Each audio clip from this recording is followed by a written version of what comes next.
అనుభవిస్తూ ఉన్నాడు. ఇవాళ అతను చేసినటువంటి తప్పుల వల్లే వాళ్ళు దాని పర్యవసానాలు వాళ్ళు అనుభవిస్తూ ఉన్నాడు. కాబట్టి లీగల్గా ఎటువంటి కాంప్లికేషన్స్ ఏమీ లేవు సార్. తప్పు మీద తప్పు జరిగింది. కోర్టు కూడా దీన్ని చాలా సీరియస్గా పరిగణిస్తుంది. దీని పర్యవసానాలు కూడా చాలా కఠినంగా ఉంటాయి. అంటే ఇప్పుడు మీరు మీ లైవ్లోకి వచ్చేటప్పుడు మీ మొబైల్కి వచ్చిన మెసేజ్లు చదివి చూపించారు. చాలామంది తెలుగుదేశం పార్టీ శ్రేణులంతా కూడా వల్లభనేని వంశీ అరెస్ట్ని స్వాగతిస్తూ కంగ్రాట్స్ చెప్తూ పెడుతున్నారు. అంటే ఎందుకు వల్లభనేని వంశీ అంటే కార్యకర్తలు ఈ స్థాయిలో సంబరాలు చేసుకోవాల్సిన పరిస్థితి ఏర్పడింది అనుకుంటున్నారు?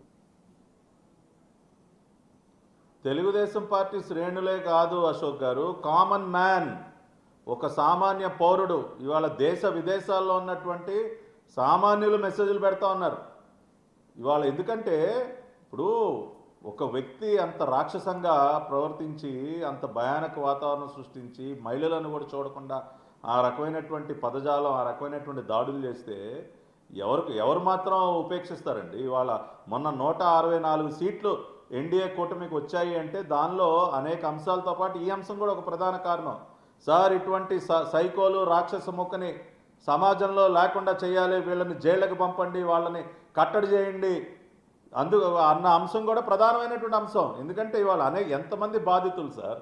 ఇప్పుడు వంశీ కానీ, కొడాలి నాని కానీ, పేర్ని నాని కానీ, ఈ దేవినేని అవినాష్ కానీ, లేదంటే పెద్దిరెడ్డి రామచంద్రారెడ్డి, ద్వారంపూడి కానీ, జిల్లాకు ఒక సైకోన్ తయారు చేశాడు కదా సార్ జగన్మోహన్ రెడ్డి. వీళ్ళందరి చేతులు ఎంతమంది బలైపోయారు సార్? ఎంతమంది ఆస్తులు కబ్జా చేశారు? ఎంతమందిని దోచుకున్నారు? ఎంతమంది పైన తప్పుడు కేసులు పెట్టారు?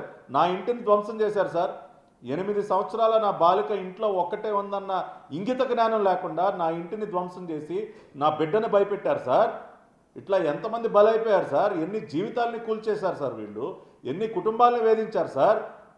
ఇవాళ అందుకనే ఇంత పెద్ద ఎత్తున సంబరాలు చేసుకుంటా ఉన్నారంటే ప్రపంచవ్యాప్తంగా వీళ్ళు చేసినటువంటి అరాచకాలకి బలైపోయినటువంటి అనేక మంది, ఈ అరాచకాలు తెలుసుకుని కడుపు మండినటువంటి అనేక మంది ఇవాళ నారా చంద్రబాబు నాయుడు గారు బోరున ఏడ్చారు అంటే దానికి కారకుడు వల్లభనేని వంశీ.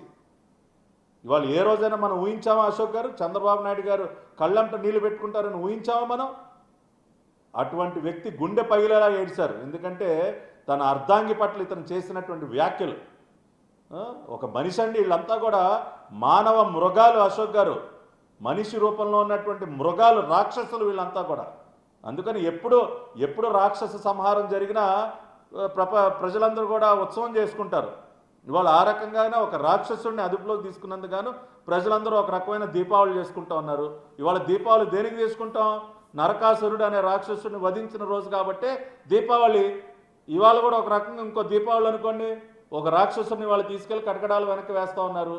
కాబట్టి మరో దీపావళి కాబట్టి వాళ్ళ పార్టీ కార్యకర్తలు కాదు, ప్రపంచవ్యాప్తంగా ఉన్నటువంటి ప్రజలందరూ కూడా హర్షిస్తూ ఉన్నారు.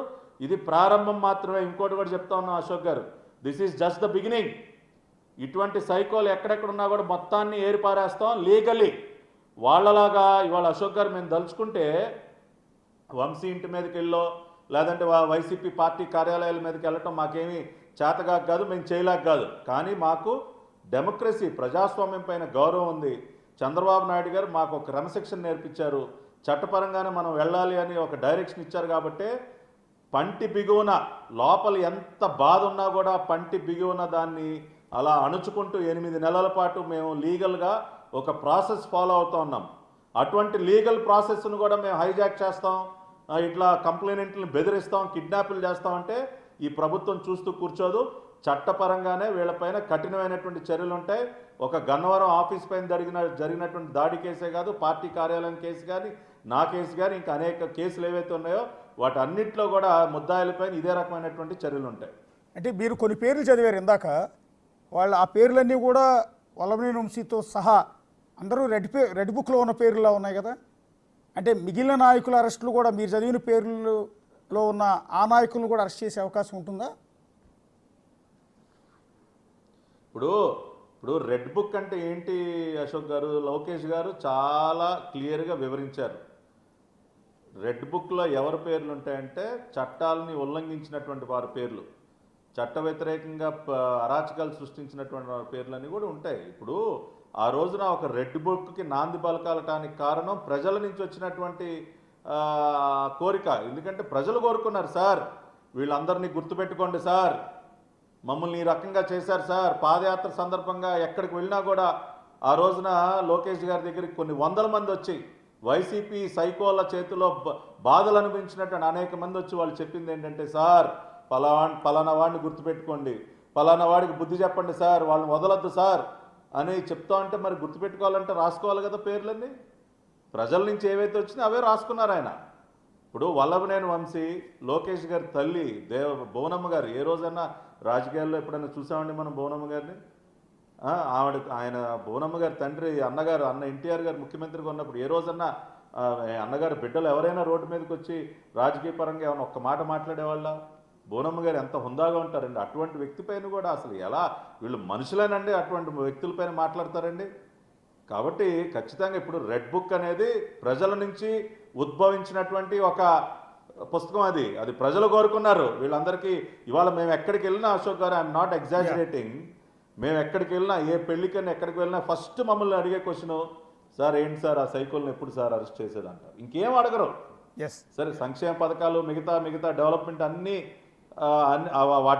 వాటన్నిటికంటే ముందు మమ్మల్ని అడిగే మొట్టమొదటి క్వశ్చన్, సార్ ఆ వంశీ గారిని ఎప్పుడు అరెస్ట్ చేస్తున్నారు? మహిళలు, మరీ ముఖ్యంగా మహిళలు ఎప్పుడు అరెస్ట్ చేస్తారు సార్? ఎప్పుడు సార్ మేము ఆ సన్నివేశం ఎప్పుడు సార్ చూసేదని చెప్పి ఇవాళ. అందుకని ప్రజాభీష్టం, ఇది ప్రజాభీష్టం. 164 సీట్లు ఒక్కొక్క కాన్స్టిట్యున్సీలో 70,000, 80,000, 90,000 మెజారిటీలు వచ్చినాయి అంటే ఒక కసి, ప్రజలు ఒక కసితో ఓటేశారు సార్. మొన్న జరిగినటువంటి ఎన్నిక ఒక స్వతంత్రోద్యమం, ఒక ఫ్రీడమ్, స్వేచ్ఛ కోసం పోరాడారు. ఇటువంటి రాక్షస మోక దగ్గర నుంచి స్వేచ్ఛ కోసం ప్రజలు పోరాడారు కాబట్టి, ఇటువంటి రాక్షస మోకకి బుద్ధి చెప్పాలని కూడా ప్రజలు కోరుకుంటున్నారు కాబట్టి, వాళ్ళు చేస్తున్నటువంటి తప్పుల మీద తప్పులు ఏవైతే ఉన్నాయో వాటిపైన ఇవాళ యాక్షన్ అనేది మొదలైంది. థ్యాంక్ యూ పట్టాభి గారు.